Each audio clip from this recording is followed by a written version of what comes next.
5월 3일 월요일, 오늘의 말씀은 잠언 1장 20절부터 33절의 말씀입니다. 우리 함께 봉독하도록 하겠습니다. 지혜가 길거리에서 부르며 광장에서 소리를 높이며 시끄러운 길목에서 소리를 지르며 성문 어귀와 성중에서 그 소리를 발하여 이르되, 너희 어리석은 자들은 어리석음을 좋아하며 거만한 자들은 거만을 기뻐하며 미련한 자들은 지식을 미워하니 어느 때까지 하겠느냐. 나의 책망을 듣고 돌이키라. 보라, 내가 나의 영을 너희에게 부어주며 내 말을 너희에게 보이리라. 내가 불렀으나 너희가 듣기 싫어하였고 내가 손을 폈으나 돌아보는 자가 없었고 도리어 나의 모든 교훈을 멸시하며 나의 책망을 받지 아니하였은즉, 너희가 재앙을 만날 때에 내가 웃을 것이며 너희에게 두려움이 임할 때에 내가 비웃으리라. 너희의 두려움이 광풍같이 임하겠고 너희의 재앙이 폭풍같이 이르겠고 너희에게 근심과 슬픔이 임하리니 그때에 너희가 나를 부르리라. 그래도 내가 대답하지 아니하겠고 부지런히 나를 찾으리라. 그래도 나를 만나지 못하리니 대저 너희가 지식을 미워하며 여호와 경외하기를 즐거워하지 아니하며 나의 교훈을 받지 아니하고 나의 모든 책망을 업신여겼음이니라. 그러므로 자기 행위의 열매를 먹으며 자기 꾀에 배 부르리라. 어리석은 자의 퇴보는 자기를 죽이며 미련한 자의 안일은 자기를 멸망시키려니와 오직 내 말을 듣는 자는 평안히 살며 재앙의 두려움이 없이 안전하리라. 잠언을 시작하면서 어제까지는 아버지와 어머니로 불리는 화자의 가르침이 있었습니다. 그래도 나름 아비와 엄이라는 부모의 이름을 가진 화자가 말하는 것이었기 때문에 자녀를 살피고 도우려는 따뜻함이 어느 정도 느껴졌죠. 하지만 오늘 본문부터는 지혜라고 불리우는 지혜 여인이 등장합니다. 이 지혜 여인은 갑자기 분위기를 180도 바꾸어서 신랄하게 비판하기 시작하죠. 본문에 이 여인은 당신의 보편적으로 생각하던 수줍은 아낙네가 아니었습니다.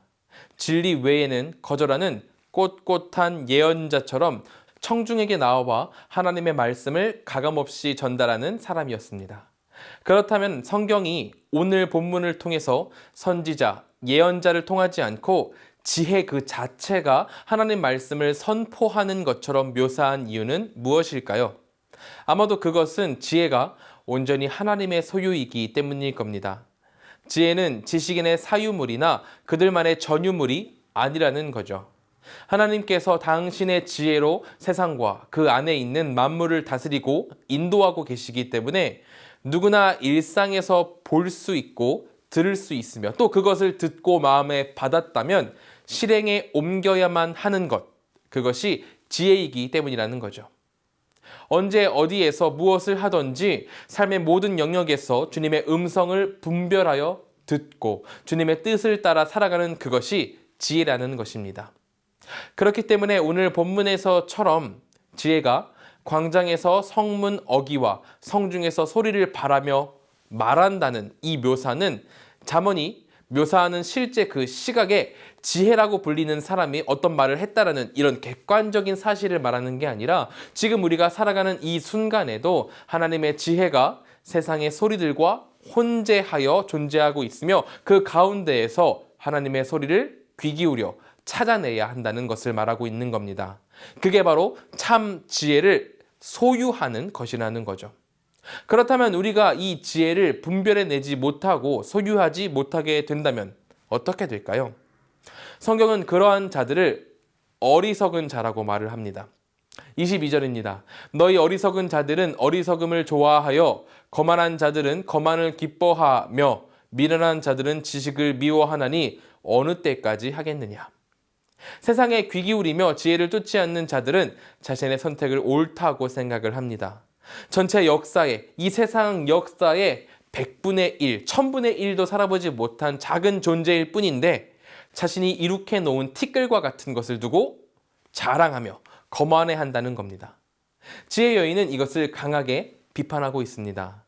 너가 지식으로 알아오고 지혜로 알아온 그 모든 것들은 참 지혜이신 하나님 앞에서 아무것도 아니라고 이야기하는 것입니다. 너희는 고작 작은 존재에 불과하다. 어리석고 어리석은 그런 작은 자일 뿐이라고 말하고 있는 겁니다. 이렇게 하나님께서 엄하게 질책하시지만 그럼에도 불구하고 이 질책을 듣고 마음을 돌이키고 회개한다면 하나님은 그것으로도 족하다라고 말씀을 하십니다. 23절입니다. 나의 책망을 듣고 돌이키라. 보라, 내가 나의 영을 너희에게 주어 내 말을 너희에게 보이리라. 하나님께서 이렇게 말씀을 하십니다. 당신의 백성들을 강하게 책망하시는 이유는 그들로 돌아오게 하려 함이라는 겁니다. 아버지와 어머니의 다정한 말들로도 지혜를 따르지 않았기 때문에, 인간들이 지혜를 따르지 않았기 때문에 이제 하나님께서는 강하게 질책을 하셔서라도 주님의 자녀들로 지혜의 길을 따르도록 하시겠다는 겁니다. 이렇게 질책을 받아 마음을 돌이키고 회개하면 하나님의 영을 주시고 하나님의 말씀을 보이게 하시는 큰 축복, 하나님의 백성으로서 누릴 수 있는 최고의 것들을 선사하시겠다고 약속을 하시는 거죠. 하지만 아쉽게도 우리가 잘 알고 있다시피 인간들은 이렇게 기다리고 계신 하나님의 품을 완전히 떠나고 말았습니다. 하나님께서도 이렇게 말씀을 하시죠. 24절, 25절입니다. 내가 불렀으나 너희가 듣기 싫어하였고 내가 손을 폈으나 돌아보는 자가 없었고 도리어 나의 모든 교훈을 멸시하며 나의 책망을 받지 아니하였은즉. 하나님께서는 항상 그 자리에 계셨고 우리로 돌아오라 말씀을 해주셨습니다. 그럼에도 하나님을 저버리고 내가 원하는 그곳으로 돌아서 버린 것은 우리 인간들이었습니다. 하나님께서 기회를 주셔도 떠나기를 작정한 것은 바로 우리들이었다는 겁니다. 이렇게 반복해서 하나님을 떠나고 죄를 짓는 인간들에게 큰 회초리가 떨어질 것입니다. 말로 해서 안 되니 매서운 회초리가 우리 인간들에게 들어올 것이라는 거죠. 하나님께서는 자신의 걸작품인 우리 인간들을 사랑하시기 때문에 스스로 하나님을 떠난 우리일지라도, 이 인간들일지라도 혼을 내서라도 하나님 품으로 돌아오게 만들겠다. 혼을 낼 때 정신을 제대로 차리고 돌아오는 것 그 자체도 지혜다라고 반복해서 말씀하시면서 우리에게 돌아오라고 말씀을 하시는 겁니다. 그러므로 오늘 이 새벽 우리가 함께 기도할 때 하나님의 지혜를 간구하며 기도할 수 있었으면 좋겠습니다. 우리가 하나님의 부르심에서 벗어나 지혜롭지 않은 길로, 그곳으로 가지 않고 하나님의 길로 바르게 걸음으로 지혜로운 자가 되기를 주님 인도하여 주시옵소서라고 기도할 수 있었으면 좋겠습니다. 그리고 참 지혜는 하나님께로 돌아서는 것이라고 우리 스스로 고백하며 하나님께로 나아가기를 소망합니다. 우리 제가 같이 기도하도록 하겠습니다.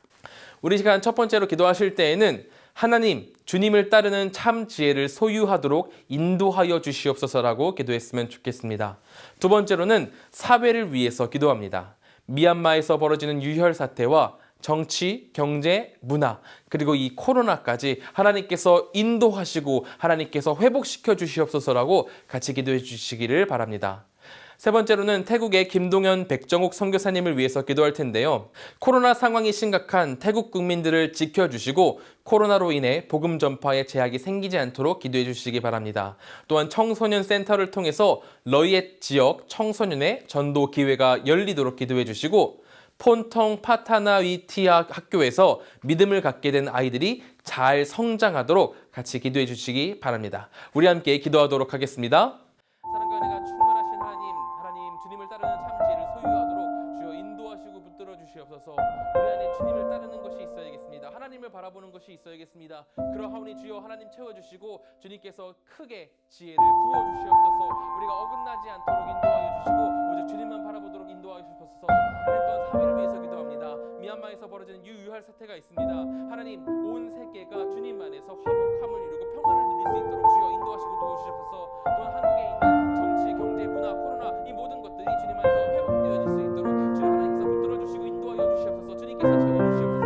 하나님께서 인도하여 주시옵소서. 또한 태국의 김동현 백정옥 선교사님을 위해서 기도합니다. 코로나 상황이 심각한 태국 국민들을 하나님께서 지켜주시고 복음 전파에 제약이 생기지 않도록 인도하여 주시옵소서. 또한 청소년 센터를 위해서 너희의 지역 청소년의 전도 기회가 열리도록 이 청소년 센터를 통해서 하나님께서 붙들어 주시옵소서. 또한 폰통 파타나 위티아 학교에서 믿음을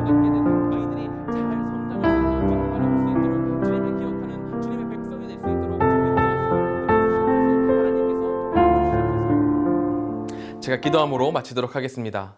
사랑과 은혜가 충만하신 하나님, 우리가 말씀으로 이 한 주를 시작합니다. 주님께서 우리와 함께 하여 주시고 우리에게 성령 충만함을 채워 주시옵소서. 하나님, 우리가 세상이 말하는 세상의 뜻대로 다른 길로 가는 것이 아니라 하나님의 말씀을 따라 하나님의 참 지혜를 따라 살아가도록, 그 지혜를 얻도록 주님께서 인도하시고 붙들어 주시옵소서.